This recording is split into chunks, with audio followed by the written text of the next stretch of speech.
Hello everyone, आप सभी का Rouse career institute Dehradun and Jaipur के इस ऑनलाइन प्लेटफॉर्म पे तहे दिल से स्वागत है।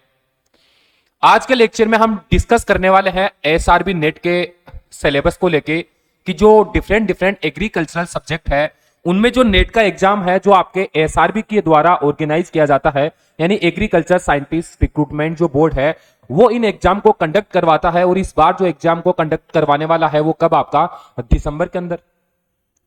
तो जो कोई स्टूडेंट आपके जितने भी सब्जेक्ट है एग्रीकल्चर के, entomology, agronomy net, soil science net, agro forestry net या जेनेटिक एंड प्लांट ब्रीडिंग जो नेट का एग्जाम है, इनके जो एस्पिरेंट है वो ज्वाइन कर सकते हैं राव करियर इंस्टीट्यूट देहरादून।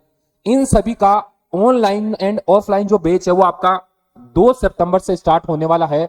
बाकी अगर कोई भी बच्चा, कोई भी एस्पिरेंट अभी ऑनलाइन कोर्स परचेज करता है तो उसको जो सारे एक्सेस है वो ऑनलाइन मिल जाएंगे। उसके अंदर आपका सिलेबस है, जितने भी आपका कोर्स के जो चैप्टर वाइज आपका जितना भी कोर्स है उसको कंप्लीट करवाया जाता है। बाकी आपके टेस्ट वगैरह, मॉक टेस्ट, जितने सारी चीजें हैं वो आपको मिलने वाली है। तो बाकी आपको जो भी है, जो 2 तारीख से नए बैच स्टार्ट हो रहे हैं, आप उन सब में ज्वाइन कर सकते हो। बाकी हम आज चर्चा करेंगे एग्रोनॉमी के सिलेबस को लेके। जो एसआरबी नेट है उसके एग्रोनॉमी का क्या सिलेबस है उसकी हम बात करेंगे, क्योंकि कई बार बच्चों का रहता है कि जो एग्रोनॉमी नेट है और जो जेआरएफ है उन दोनों का सिलेबस क्या है, सेम है। तो जो बच्चा एग्रोनॉमी नेट की तैयारी कर रहा होता है वो कहीं ना कहीं जो जेआरएफ का सिलेबस है उसी को क्या कंटिन्यू पढ़ता रहता है, और उसी के माध्यम से या उसी के जरिए जो उसको जितना पढ़ा उसी के बेस पे क्या जो नेट का एग्जाम है वो जाके देके आता है। उसके बाद में अगर बच्चे के कम परसेंटेज आते हैं या नेट क्वालिफाई नहीं हो पाता है तो कहीं ना कहीं बच्चे को लगता है, कहीं ना कहीं के अंदर से टूटने लगता है कि मेरा नेट कैसे नहीं निकला, कि मैंने तो सब कुछ पढ़ा था। बट सब कुछ पढ़ने में क्या है, जो आपका नेट का सिलेबस और जेआरएफ का सिलेबस है वो बिल्कुल थोड़ा दोनों में डिफरेंस है। जो आपका जेआरएफ का सिलेबस है उसका लेवल थोड़ा कम है, बाकी जो नेट का सिलेबस है उसके अंदर और भी जो सारे टॉपिक है उनको ऐड किया गया है। अब हम जो एग्रोनॉमी नेट है उसके सिलेबस की बात करते हैं। बाकी जितने सारे बैच आप सभी इनमें ज्वाइन कर सकते हैं। बाकी आज सिलेबस की बात करेंगे, जो एसआरबी नेट यानी एग्रोनॉमी का जो सिलेबस है उसकी बात करेंगे। एग्रोनॉमी नेट के अंदर आपके कितने, आपके 13 यूनिट, जो आपका एसआरबी नेट है यानी जो एग्रोनॉमी सब्जेक्ट है उसके अंदर आपके कितने यूनिट, आपके 13 यूनिट रखे गए हैं। और उसमें से फर्स्ट यूनिट देखते हैं आपका कौन सा है, क्रॉप इकोलॉजी एंड जियोग्राफी। कौन सा, क्रॉप इकोलॉजी एंड जियोग्राफी।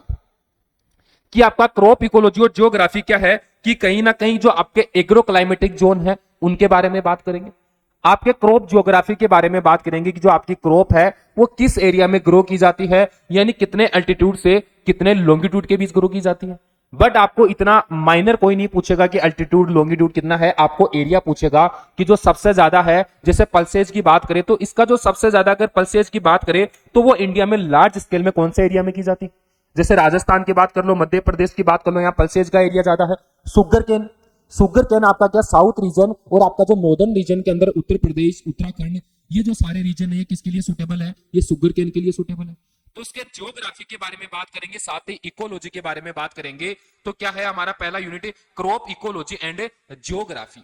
इसके अंदर भी हम क्या पढ़ेंगे, principle of crop ecology, ecosystem concept and determinant of productivity of ecosystem, physiological limits of crop yield and variability in relation to ecological optima, crop adaptation. दूसरा क्या, आगे क्या पढ़ेंगे, क्रॉप एडेप्टेशन, यानी कि आपका क्लाइमेट को लेके आपकी जो क्रॉप एडेप्टेबल है या नहीं, कहीं ना कहीं क्लाइमेट शिफ्ट जैसी प्रॉब्लम तो नहीं आती है सामने कि जो हमने अगर क्लाइमेट शिफ्ट किया क्रॉप का तो कहीं ना कहीं वो उसके लिए सुटेबल या एडोप्टेबल है या नहीं, इन सब की बात करेंगे। Agro climatic region of India और agro ecological, greenhouse effect तो पढ़ेंगे। इसके साथ क्या आपके लिए जो मेन है जहां से क्वेश्चन पुटअप होता है वो आपका क्या है, एग्रो क्लाइमेटिक जोन, कि जो आपके इंडिया के एग्रो इकोलॉजिकल और एग्रो क्लाइमेटिक जोन के बारे में बात करेंगे। आप सभी जानते हो कितने 15 एग्रो क्लाइमेटिक जोन इंडिया के अंदर। सब एक एक जोन को लेके हम स्टडी करेंगे कि जो एग्रो क्लाइमेटिक जोन है वो कितने हैं और किसमें किसका खेती मुख्यतया होता है, यानी कौन सा फार्मिंग, जैसे सुगर केन फार्मिंग है तो वो कौन से जोन में होगा, आपकी पल्सेज कौन से जोन में होगी। आपके दूसरी और भी बात करें कि आपके जो अगर प्रॉब्लमेटिक सोइल की बात करें तो वो कौन से जोन के अंदर सबसे ज्यादा है, या ऑयल सीड जोन के नाम से किसको जाना जाता है। इन सब की हम क्या करेंगे, डिटेल में चर्चा करेंगे जब चैप्टर वाइज हम क्या पढ़ना स्टार्ट करेंगे। आगे क्या है नेक्स्ट, मैं भी आपको ब्रीफ में बस सिलेबस आपके सामने रख दे रहा हूं कि क्या क्या सिलेबस है, बाकी हम चैप्टर वाइज बात करेंगे। जियोलॉजिकल डिस्ट्रीब्यूशन, यही मैंने आपको क्या कहा कि जियोलॉजिकल डिस्ट्रीब्यूशन यानी एरिया की बात करेंगे, प्रोडक्शन की बात करेंगे, प्रोडक्टिविटी की बात करेंगे कि किस किस एरिया में कौन कौन सी क्रॉपें ग्रो होती है, सीरियल्स की बात करेंगे, ऑयल सीड की बात करेंगे, फोडर की बात करेंगे, जो फोडर क्रॉप्स है, वेजिटेबल्स क्या है, ये हॉर्टिकल्चर के लिए है, ये हमारा जो एग्रोनॉमी नहीं है उसमें हमें इसकी जरूरत नहीं है। कॉमर्शियल क्रॉप, फॉरेज क्रॉप और कौन सा कॉन्डिमेंट्स एंड स्पाइसेस की बात करेंगे, मेडिसिनल एंड एरोमेटिक प्लांट्स, ये सारे क्या, ये कुछ कुछ हॉर्टिकल्चर के टॉपिक है। मुख्य दया तो आपके वेजिटेबल है, ये किस में मिलेगी आपको, जो वेजिटेबल से जो एसआरबी नेट है उसके अंदर। Adverse climate factor and crop productivity, adverse climate factor की बात करेंगे कि जो क्लाइमेट है उसके जो एडवर्स क्लाइमेटिक फैक्टर है, जैसे हम किसकी रेनफॉल की बात कर लो कि रेनफॉल जो ऑप्टिमम रेनफॉल है, हमें मान लो 700 mm की रिक्वायरमेंट है, कहीं ना कहीं किसी साल क्या जो आपकी रेनफॉल है वो 1500 या 2000 mm तक चली जाती है, तो कहीं ना कहीं ये क्या है, ये हमारा एक एडवर्स क्लाइमेट फैक्टर है कि जो हमारे प्लांट्स था उसके लिए 700 mm तक तो सुटेबल था, अब जब 1500 या 2500 तक चला गया तो अब जो सुटेबल जो होने नहीं रहा या जो क्लाइमेट है वो सुटेबल नहीं रही, कहीं ना कहीं अपने जो एडवर्स इफेक्ट है वो शो करना स्टार्ट करेगी।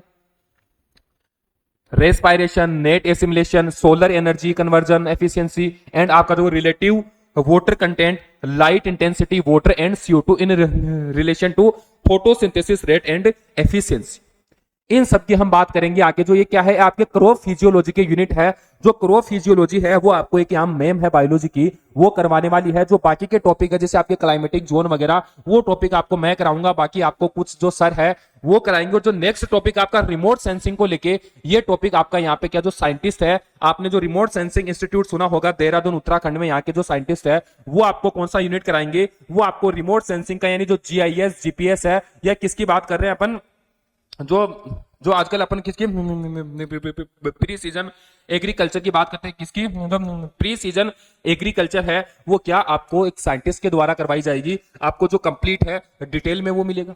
वीड मैनेजमेंट, ये आप सभी जानते हो एज ए JRF, जैसे आपका JRF का सिलेबस है उसी तरीके से हम क्या पढ़ेंगे, वही हम वीड मैनेजमेंट पढ़ने वाले हैं।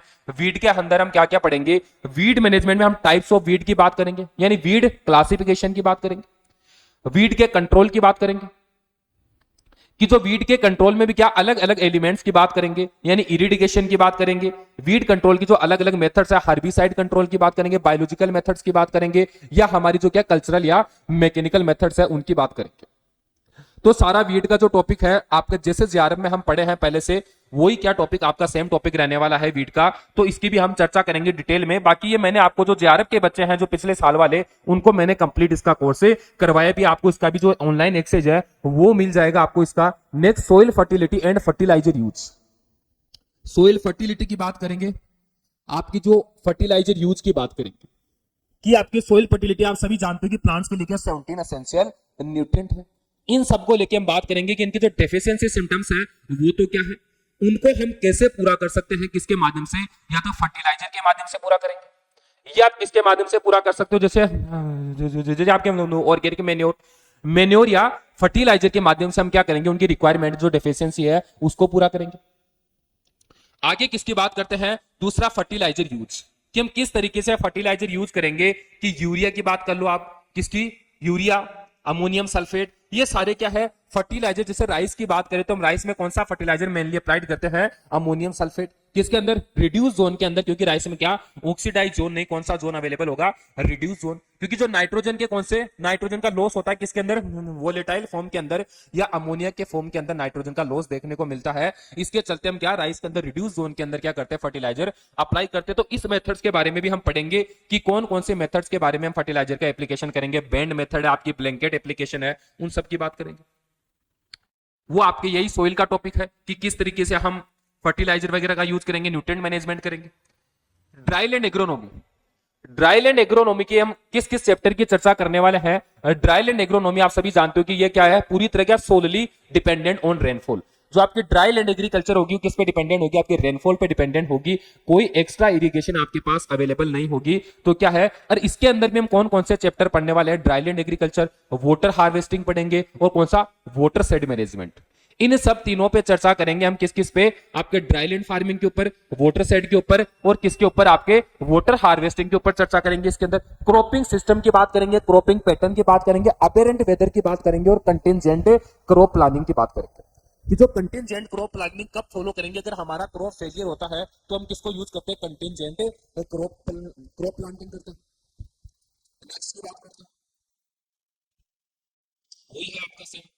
ये आप अगर कोई भी कोर्स परचेज करना चाहते हो तो कोर्स में आप ऑनलाइन कोर्स परचेज कर सकते हो। सारा जितना ऑनलाइन एक्सेस है वो आपको मिल जाएगा। जितना आप जिस किसी नेट की एसआरबी नेट को लेके जिस किसी सब्जेक्ट से प्रिपेयर कर रहे हो, मैंने आपको बताया क्या? एग्रोनॉमी, एंटोमोलॉजी, एग्रो फॉरेस्ट्री, आपका जेनेटिक्स एंड प्लांट ब्रीडिंग, इन सब में अगर आपको कोई तैयारी करनी है तो आप क्या कर सकते हो? जो राव करियर इंस्टीट्यूट का जो ऑनलाइन प्लेटफॉर्म या ऐप है उस पर जाके आप अपना जो कोर्स है वो परचेज कर सकते हो। आगे नेक्स्ट बात करते हैं, crop production in problem soil. किसकी? क्रॉप प्रोडक्शन की बात करें, प्रॉब्लमेटिक सोइल की। जो आपकी सेलाइन सोइल है, एसिडिक सोइल है, किसकी बात करते हैं? सेलाइन एल्कलाइन सोइल की बात करते हैं।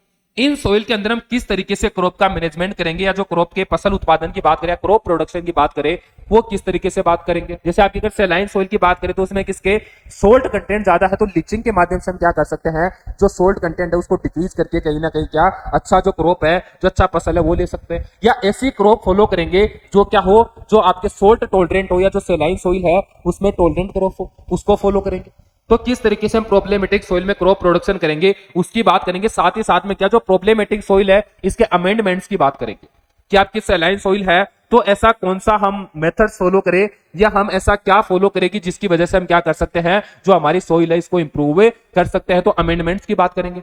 जैसे आपने सुना होगा क्या, जैसे आपने कि ग्रीन मैन्योर क्रॉप्स जो टेचा है वो लगा सकते हैं। इससे भी क्या होता है कि कहीं ना कहीं जो आपके जितने भी ग्रीन मैन्योरिंग क्रॉप्स है वो सारी भी क्या करती है? इंप्रूवमेंट करती है सोइल के अंदर। दूसरा आपका क्या हो सकता है, जैसे आप रॉक फॉस्फेट भी यूज करते हो। ये सारे हम अलग अलग बात करेंगे कि एसिडिक सोइल में किसको यूज करें, जिप्सम भी यूज कर सकते हैं, कि एल्कलाइन में क्या करें, और सेलाइन सोइल में कि अमेंडमेंट्स के लिए क्या यूज करें, उन सब की हम चर्चा करेंगे।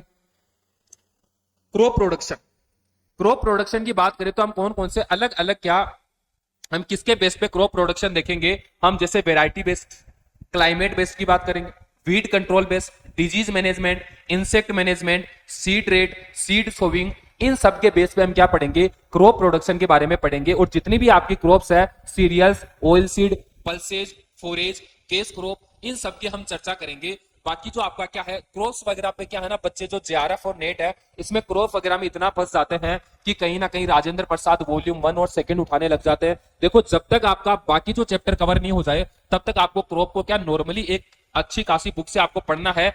बहुत ज्यादा क्रॉप के बारे में नहीं पढ़ना, क्योंकि आपका जो सबसे ज्यादा क्वेश्चन मिलेंगे वो क्रॉप से नहीं मिलते। आपके हर साल मिनिमम क्वेश्चन ही आपको क्रॉप से आता है, इतना ज्यादा क्वेश्चन नहीं आता। इसलिए आप लोग कभी भी ज्यादा क्रॉप में फंस के मत रह जाना। जो बाकी सिलेबस है वो सारा भी हमें कवर करना है।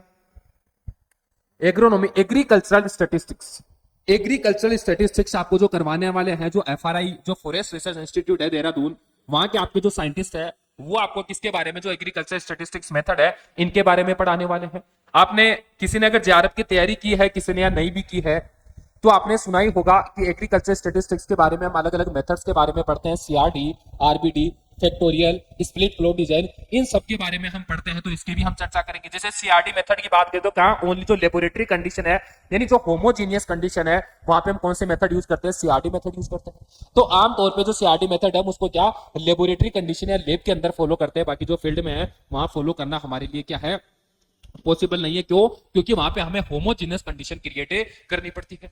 बाकी जो अदर मेथड्स के बारे में, आपके बाकी जो भी है डेटाओं के बारे में, इन सब के बारे में बात करेंगे। जो भी आपका बाइनोमियल डिस्ट्रीब्यूशन है, एफ डिस्ट्रीब्यूशन है, टी टेस्ट है, चाई स्क्वायर टेस्ट है, ये सब आपको साइंटिस्ट पढ़ाने वाले हैं जो एफआरआई के साइंटिस्ट है। आपके लिए बड़ी अच्छी फैकल्टी यहाँ पे रहने वाली है। तो जिस किसी को तैयारी करनी है वो फटाफट अपना कोर्स परचेज करे और अपना जो ऑनलाइन एक्सेस है उसको ले और फटाफट तैयारी करे, क्योंकि एग्जाम दूर नहीं नजदीक है। दिसंबर में आपका एग्जाम होने वाला है। नोटिफिकेशन अभी अभी आपका आया है कि जो सितंबर है उसकी हमें रजिस्ट्रेशन की टेंटेटिव डेट दी है, और दिसंबर जनवरी का क्या टेंटेटिव डेट दिया है किसका? एग्जाम का। Sustainable land use system, sustainable land use system क्या है कि कहीं ना कहीं जो सोइल की फर्टिलिटी है उसको कंजर्व करना है और लंबे टाइम तक क्या है कि सोइल की जो फर्टिलिटी उसको मेंटेन करना है, लॉन्ग लास्टिंग क्या सोइल फर्टिलिटी मेंटेन करना ही इसका क्या है एम होता है कि जो सोइल की फर्टिलिटी है उसको कंजर्व करना ही किसका ऑब्जेक्टिव है आपका सस्टेनेबल एग्रीकल्चर का। किसी प्रकार के इकोलॉजिकल जो हार्मफुल इफेक्ट है वो शो नहीं करती आपके सस्टेनेबल एग्रीकल्चर। बाकी जो आजकल हम एग्रीकल्चर कर रहे हैं, फर्टिलाइजर डाल दिए,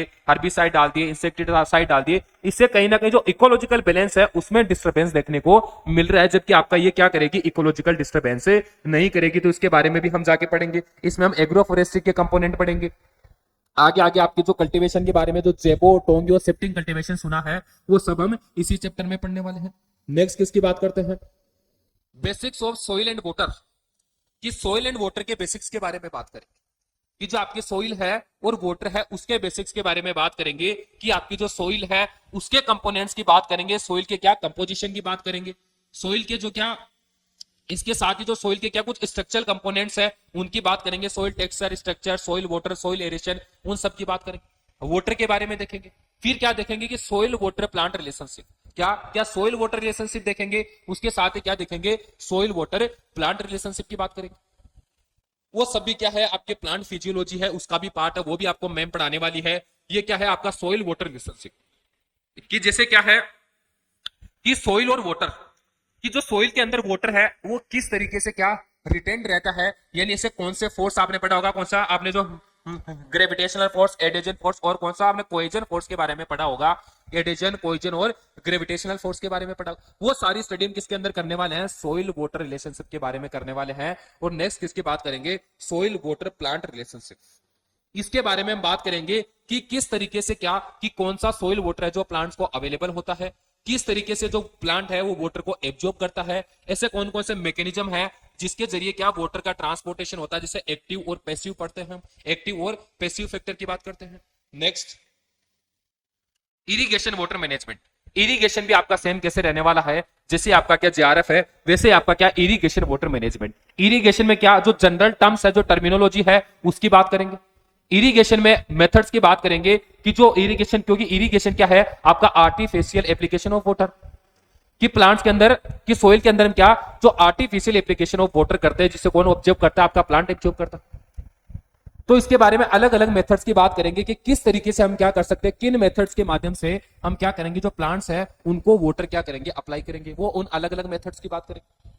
दूसरा क्या कि आपके जो वाटर मेजरमेंट की बात करेंगे, जो आपका वाटर फ्लो है बोरवेल, केनाल, रिवर, जहां से भी आप क्या जो वाटर इंटेक कर रहे हो उसके क्या उसके मेजरमेंट की बात करेंगे, वाटर फ्लो की बात करेंगे, उन सब के बारे में बात करेंगे।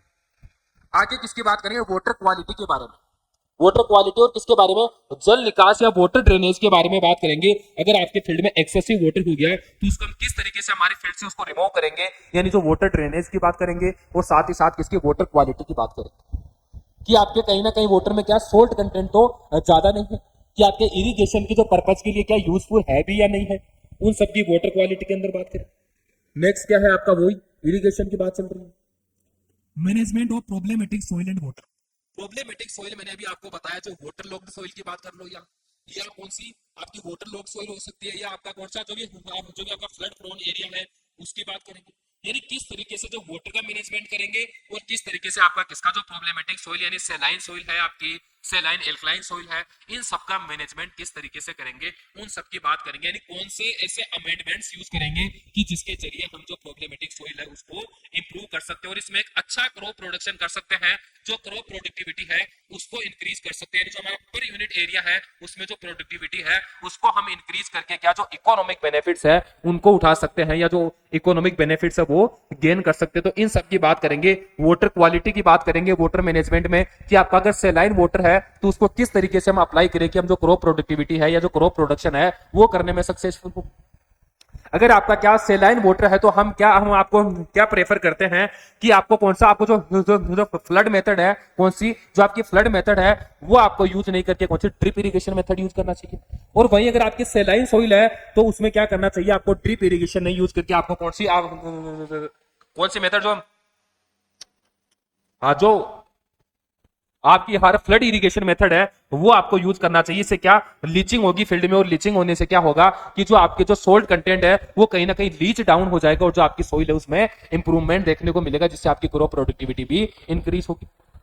ये हमने सिलेबस की बात की। अब आपका सिलेबस, ये आपके जो 13 यूनिट्स है तो 13 यूनिट्स है, ये आपके एसआरबी नेट जो इकोनॉमी है उसमें रहने वाले हैं। बाकी इसकी चर्चा है, एक एक चैप्टर वाइज हम इसकी चर्चा करेंगे, तो आप सभी लोग फटाफट हमारे साथ जुड़िए। आगे से हम बात करते हैं, आगे चर्चा करते हैं। आपके जो भी आपको online class, recorded class, live class सब कुछ आपको मिलने वाला है। मॉक टेस्ट वगैरह है, आपके जितने हैं सारे आपके जो नोट्स वगैरह है वो आपको सब ऐप पे अवेलेबल होंगे। तो आप ऐप पे जाके अभी ऑनलाइन कोर्स परचेज कर सकते हैं। और बाकी हम जो बैच है वो कंटिन्यू चल रहा है एग्रोनॉमी का। बाकी जो अदर बैच है वो ऑफलाइन भी स्टार्ट होने वाले, कभी 2 तारीख से 2 सितंबर से स्टार्ट होने वाले हैं। बाकी आप जितने सारे एस्पिरेंट है वो फटाफट आप तैयारी में जुट जाइए, क्योंकि एग्जाम बड़ा नजदीक है। आपके आपके ये एग्जाम निकल जाने के बाद में आपके बहुत सारे ऐसे सरकारी रास्ते खुल जाते हैं, बहुत सारी ऐसी अपॉर्चुनिटीज आपके पास है जो आप उनको पा सकते हो। बाकी आप सभी को थैंक यू, बहुत बहुत धन्यवाद।